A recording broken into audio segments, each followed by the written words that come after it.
Hi అండి, అందరికీ ఎలా ఉన్నారు? బాగున్నారా?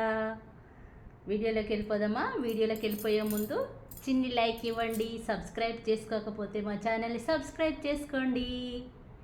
ఏం లేదండి, 4 డేస్ బ్యాక్ అయితే యూట్యూబ్ అయితే నైట్కి నైటే ఒక బిగ్ బాంబ్ అయితే పేల్చేసిందండి. అదేంటో చెప్పాలండి. ఇప్పటికే చాలామంది అయితే చెప్పేశారు కదండి మన యూట్యూబ్లో. నేను కొత్తగా చెప్తున్నాను అనుకుంటున్నారా? కొత్తగా చెప్పడం కాదండి, నాకు తెలిసింది చెప్తున్నాను. కొత్తగా యూట్యూబ్ స్టార్ట్ చేసే వాళ్ళకైతే ఇదొక బిగ్ ఛాలెంజింగ్ అండి. ఎలా అంటారా ఫ్రెండ్స్? మనకు యూట్యూబ్లో మానిటైజేషన్ కావాలంటే 500 సబ్స్క్రైబర్స్, 3000 వాచ్ అవర్స్ ఉంటే మినీ మానిటైజేషన్ అవుతుంది కదండి. అలాగే 1000 సబ్స్క్రైబర్స్, 4000 వాచ్ అవర్స్ ఉంటే ఫుల్ మానిటైజేషన్ అయిపోతుంది కదా. ఇప్పుడు అలా కాదండి, 10,000 సబ్స్క్రైబర్స్ అలాగే 8,000 వాచ్ అవర్స్ ఉండాలటండి. అదే అండి యూట్యూబ్ పేర్చిన బిగ్ బాంబ్ ఇదేనండి. అలాగే మళ్ళీ 10,000 సబ్స్క్రైబర్స్, 20 మిలియన్ వ్యూస్ అండి షార్ట్స్ చేసే వాళ్ళకైతే. ఇదివరకైతే 3 మిలియన్స్ వ్యూస్, 500 సబ్స్క్రైబర్స్ అయితే ఛానల్ మినీ మానిటైజేషన్ అయిపోయేది. అలాగే 1000 సబ్స్క్రైబర్స్, 10 మిలియన్ వ్యూస్ అయితే షార్ట్స్ చేసే వాళ్ళకు మానిటైజేషన్ అయిపోయేది. ఇప్పుడు అలా కాదండి, 20 మిలియన్ వ్యూస్ అండి రావాలండి. అది 3 మంత్స్లో. ఇది 8,000 వాచ్ అవర్స్ ఏమో 1 ఇయర్లో రావాలి. ఎలా ఉందండి మన బిగ్ సర్ప్రైజ్? యూట్యూబ్ ఇచ్చిన మనకు బిగ్ సర్ప్రైజ్. చాలా హార్డ్గా ఉంది కదండి యూట్యూబ్ చేసే వాళ్ళకైతే. అసలు 4,000 వాచ్ అవర్స్ రావడమే చాలా కష్టం కదండి. ఇంకా 8,000 వాచ్ అవర్స్ 8,000 వాచ్ అవర్స్ రావాలంటే ఎంత కష్టమో అర్థం చేసుకోండి. నేనైతే యూట్యూబ్ సరదాగానే స్టార్ట్ చేశానండి. కాకపోతే నాకు యూట్యూబ్లో చేసిన తర్వాత అన్నీ అర్థమయ్యాయండి. ఎలా చేయాలి, ఎలా వీడియోస్ అప్లోడ్ చేయాలి అనేది అన్నీ అర్థమయ్యాయండి. స్టార్టింగ్లోనైతే వ్యూస్ ఎవరికి రావండి. మనము వీడియోస్ పెట్టగా ఏదో ఒక వీడియో కొద్దిగా వైరల్ అవుతుందండి. అప్పటి నుండి మనం కొద్దిగా రీచ్ అవుతూ ఉంటాము. మీకు ఎలా అనిపిస్తుందండి యూట్యూబ్ స్టార్ట్ చేసిన తర్వాత?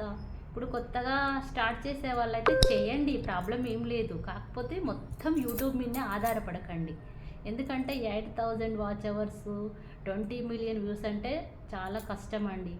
అందుకోసమే మనం వేరే జాబ్స్ చేసుకుంటూ ఖాళీ టైంలో యూట్యూబ్ స్టార్ట్ చేసుకోండి. ఎందుకంటే మొత్తం యూట్యూబ్ మీద ఆధారపడితే మాత్రం చాలా ప్రాబ్లం అవుతుంది కదండి. అందుకోసమే చెప్తున్నాను. కొంతమంది అయితే మనము యూట్యూబ్లో జ్వరం వచ్చినా ఏదొచ్చినా కూడా వాళ్ళు హాస్పిటల్కి వెళ్ళినా అన్ని వీడియోస్ పెడుతున్నారండి. అలాంటి వాళ్ళైతే లైకులు 10 మిలియన్ వ్యూస్ లైకులు ఉంటున్నాయండి. మనము సరదాగా అందరికీ ఆహ్లాదకరాన్ని ఇచ్చే వీడియోస్ చేస్తే మాత్రం ఎవరు చూడరండి అసలు.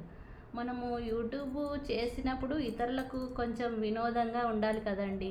మన బాధలన్నీ వాళ్ళకి చెప్పేసి వాళ్ళని ఇబ్బంది పెట్టడం ఎలా ఉంటుంది చెప్పండి మీరే. నేనైతే ఏమీ అలా పెట్టనండి, ఎందుకంటే అది నా ఒపీనియన్. అందరూ ఒకేలా ఉండరు కదండి. మనము ఇతరులకు ఇప్పుడు యూట్యూబ్ చేసే వాళ్ళైతే కొంచెం వినోదం కోసమే చూస్తారు కదా. వాళ్ళకు వినోదం కలిగించేలా ఉండాలి మన వీడియోస్. కాకపోతే ఏదైనా మంచి ఇన్ఫర్మేషన్ ఇవ్వాలి, వాళ్ళకు ఏమన్నా వాళ్ళకి యూజ్ అయ్యేటివి చెప్పాలి కదండి. ఏమేమో నాదైతే కుకింగ్ ఛానల్ అండి. నేను అసలు ముందుగా అన్నీ పెట్టానండి, అన్ని రకాల వీడియోస్ పెట్టాను. అసలు అవి రీచ్ కాలేదు. కొన్ని కిచెన్ వీడియోస్ పెట్టాను, అవైతే రీచ్ అయినాయి. అందుకోసమే అన్ని కిచెన్ వీడియోసే పెట్టాలనుకుంటున్నానండి. అందుకోసమే కిచెన్ ఛానల్నే పెట్టాలనుకుంటున్నాను. ఇప్పుడైతే కిచెన్ వీడియోసే చేస్తున్నానండి. మీకు నచ్చితే మాత్రం మా ఛానల్ని లైక్ చేయండి, సబ్స్క్రైబ్ చేసుకోండి. ఓకేనా అండి? ఇప్పుడు కొత్తగా స్టార్ట్ చేసే వాళ్ళైతే చేయండి. మనము మన అందరికీ చెప్పి అందరినీ సబ్స్క్రైబ్ చేసుకోమనడం అయితే చేయకండి. అలా చేసుకున్న వాళ్ళు మన వీడియోస్ చూడరండి అసలు. మనం ఎవ్వరికి చెప్పకుండా మన ఛానల్ స్టార్ట్ చేసామనుకోండి, మనకు నచ్చిన వాళ్ళు సబ్స్క్రైబ్ చేసుకుంటారు కదా.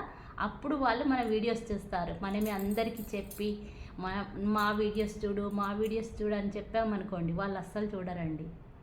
ఇప్పుడు మన బంధువులు ఎలాగుంటారంటే వీళ్ళకు ఏం ప్రాబ్లం లేదా, వీళ్ళకు ఏ సమస్యలు లేవా అనుకుంటారు. కానీ అది చాలా తప్పండి. మనకు ఎన్ని సమస్యలున్నా మనం ఛానల్ స్టార్ట్ చేసిన తర్వాత నవ్వుతూ కనిపించాలి కదండి వీడియో ముందు.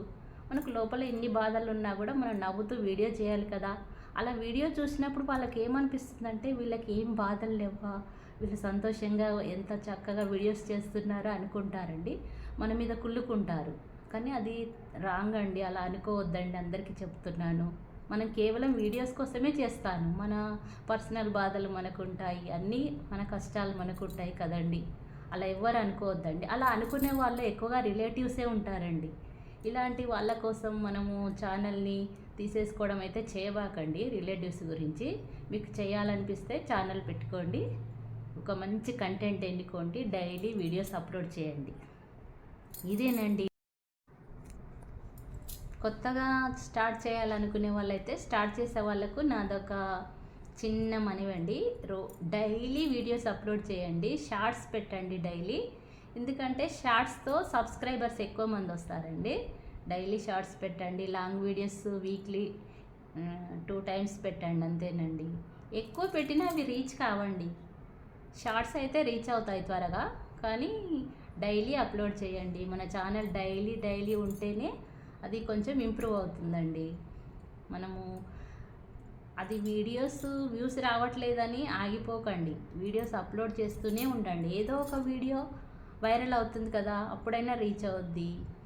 అలాగని యూట్యూబే అదే పనిగా మాత్రం చేసుకోకండి. వేరే జాబ్ చూసుకొని ఇది అప్పుడప్పుడు టైంపాస్ కోసము, లేకపోతే వీలు దొరికినప్పుడల్లా యూట్యూబ్ చేయండి. ఇదైతే నా సొంత అభిప్రాయం అండి. మీకు ఎలా అనిపించింది కామెంట్ చేయండి. నా వీడియో నచ్చితే లైక్ చేయండి, షేర్ చేయండి, సబ్స్క్రైబ్ చేసుకోవడం మాత్రం మర్చిపోకండి. ఇది నా ఒపీనియన్. మీ ఒపీనియన్ ఎలా ఉందో కామెంట్ రూపంలో కామెంట్ చేయండి. నాకైతే లైవ్లోనైతే కొంతమంది బ్రదర్స్ అయితే చాలా సపోర్ట్ చేశారండి. ఆ బ్రదర్స్ ఎవరో మీకు తెలుసు, నాకు తెలుసు. బ్రదర్స్ అందరికీ హార్ట్ఫుల్లీ థ్యాంక్స్ అండి. నా సబ్స్క్రైబర్స్ అందరికీ హార్ట్ఫుల్లీ థ్యాంక్స్.